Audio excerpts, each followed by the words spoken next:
the heartbroken sister of a Brit who vanished in Tenerife nearly exactly 20 years before Jay Slater has told how they were warned about the island's dark side.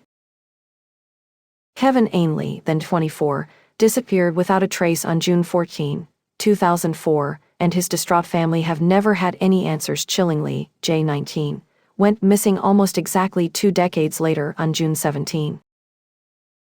Both young men had their whole lives ahead of them, and both vanished as England were playing the Euros.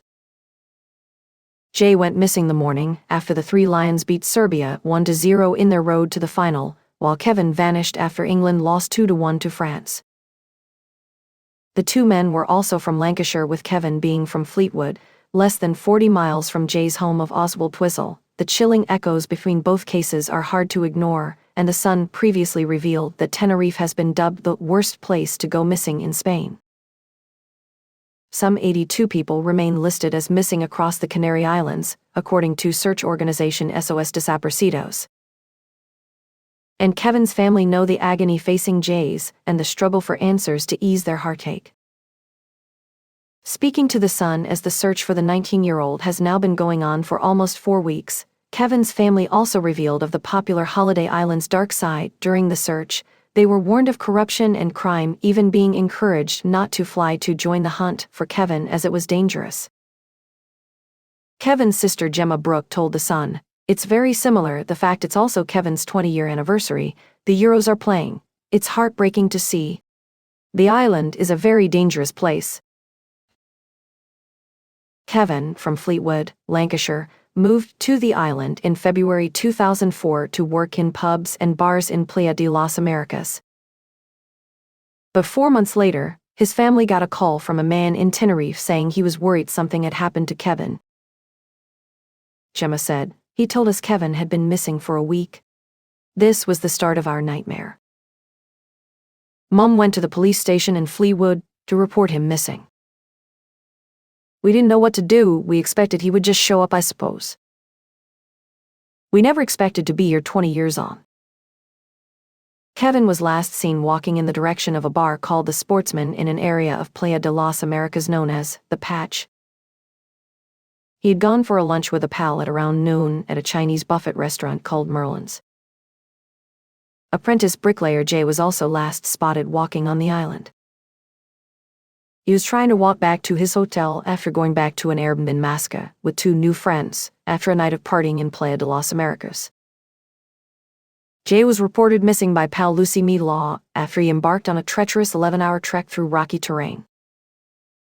Panicked Jay had made a final call to Lucy to say he was lost, needed water, and had 1% phone battery.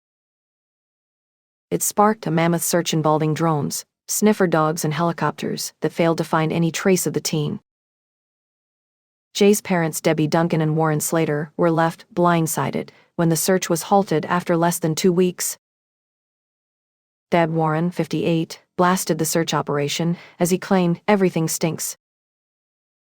But Gemma said the hunt for her brother lacked any effort 2 decades ago. She said, "They police in Tenerife didn't seem interested, no search party was organized, no contact with us as his family. It's like his life didn't mean anything, but to us as a family he means everything. They have never searched for him like they have for Jay Slater. And 20 years ago there was no social media like there is today. Kevin never received the publicity he deserved."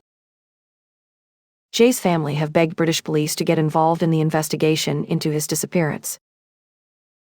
But Lancashire police said again, this week, they would not be able to help without an invitation from Spanish authorities. They previously offered to fly out and help track down Jay, but were shot down by Tenerife cops. Gemma told how Spanish cops also made it difficult for their British counterparts to help look for Kevin. She said, "Police in Tenerife didn't seem bothered. They made no attempts to search for him, and in fact made it difficult for British police to investigate as it was out of our jurisdiction." With little support from Spanish authorities, approximately 18 months later, they allowed British police 48 hours on the island to investigate and check DNA against a number of unidentified bodies. None of these were Kevin. "We were advised that it was an unsafe place with corruption and crime being extremely high. We were advised not to visit the island or go searching for him, as we may put ourselves in danger. Gemma said her family believe Kevin is no longer alive as all his belongings were found at his apartment. But she said the torment of not knowing what happened to her beloved brother has left her family in anguish for 20 years. She added, "It's indescribable the pain we feel. How can he, Jew,